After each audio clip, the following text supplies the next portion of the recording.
In thanking Bruno and Reese, I want to thank also the other members of the brass and timpani group, and George here again. Welcome to all of you. What a magnificent contribution you've all made to us today. Be sure of that, and thank you. Would you thank them all?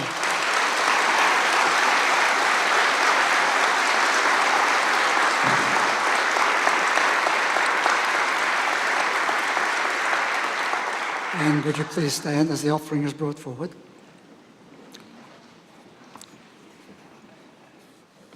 By our smallest actions, we become part of a much bigger world.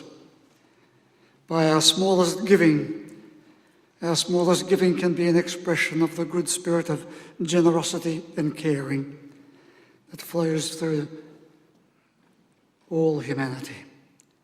So our prayer is, help us to carry through the doorway of each new day this good spirit of generosity and caring. And this is our prayer. Please take your seats.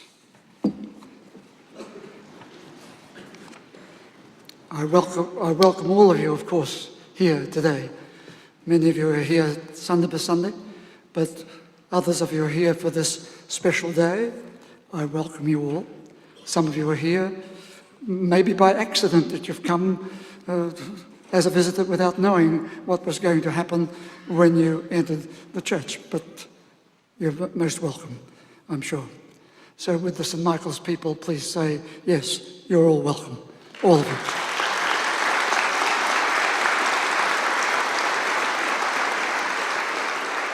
I'll not spend too much time on the order of service paper or the notices. They're all there. I would like to say that, first of all, however, that as soon as morning service is over, we go to the halls along St. Michael's Walk for tea and coffee and other events that are taking place there. All are invited, please come. There's a particular morning coffee for our specific guests that I think is in the Waratah room. The rest of us are in the ground floor, and I'll greet you all there. I think it might be a little cold for me to hold you up. I normally would stand in the colonnade to greet you, but today it's cold and may even be wet. So please proceed into the halls, and I'll move around and greet you there, as I hope that you might welcome that, as I would like to do that for you, or with you. I draw your attention to the topic that I'm going to take next Sunday, how to deal with the deadness of the human soul. Actually, it's the contrast of what we're seeing here today. I'll talk about that next Sunday morning. I'd like to particularly draw attention to the fact that I'll soon be beginning my groups for new members of St. Michael's. So if anybody here would like to become a new member, please let people on the information table know, and we'll begin that very soon. In fact, on the 4th of July, those meetings with me will commence. On Friday, just past, we had our Sage meeting. It was 1 week out of normal because this next Friday, the church and the halls are taken over by the SIDS Association. So each year we allow that, of course, that to happen, and we take the week before for Sage, and we did that on Friday. We had over 120 people at Sage on Friday, augmented by some 18 people that we transported in from some of the nursing homes just to get a glimpse of what Sage is about, of what this church is about, and they also visited Mingri as well. So that was on Friday, and I thank all those who are part of it. My next Sage meeting will be on the last Friday of July, and you can see I'm going to be speaking on what the 70-year-old does better than the 30-year-old. I'm still thinking about that. So I'm going to add another line to it. 5 things every 70-year-old should know about themselves, which might be what they do better than any 30-year-old. All right. So there it is. We're going to go now to the address, and we'll sing the hymn to take us there. The hymn is on your order of service paper. With joy we claim the glowing light.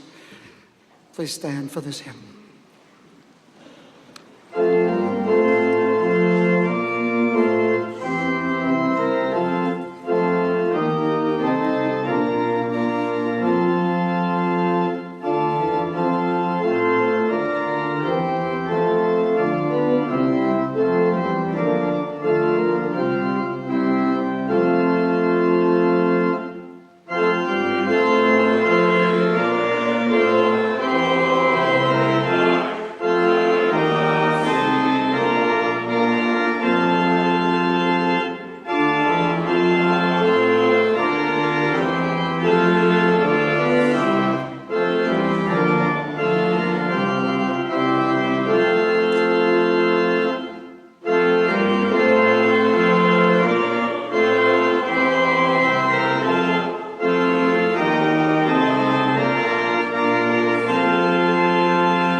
Please take your seats.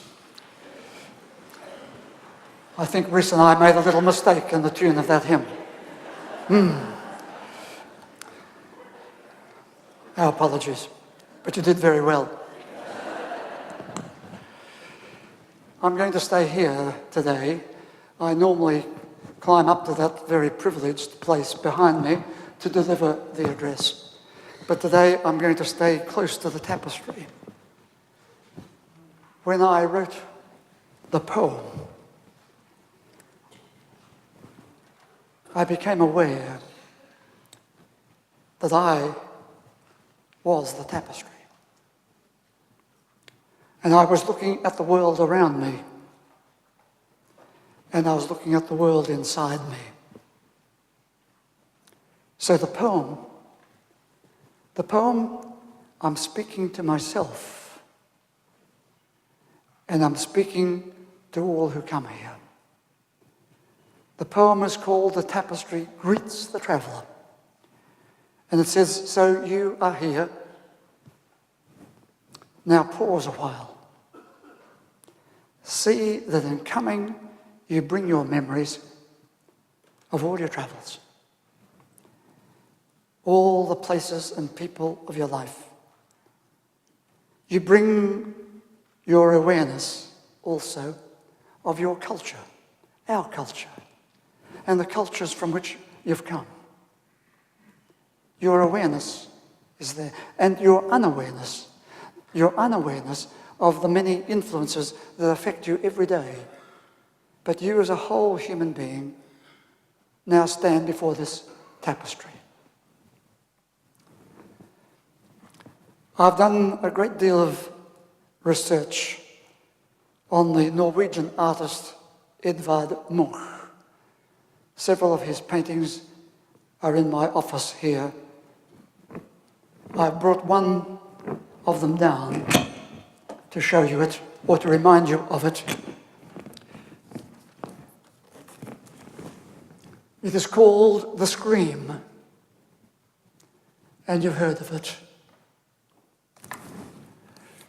It's particularly significant because this is not a painting for painting's sake. This man was painting his own inner experience of grief and tragedy and pain. But if you look also into the background of the painting, you can see that he was also aware that he was part of a wider culture. 1893 it was painted. And he was even then was aware that there was something wrong in our human society, where tragedy and trauma could be so rife, where people could fight and kill and hurt each other. So he was painting from within himself, and he was painting from his awareness of his culture and his time. So this tapestry expresses an interpersonal awareness and yearning. It expresses what is occurring in our contemporary culture. The tapestry is in context.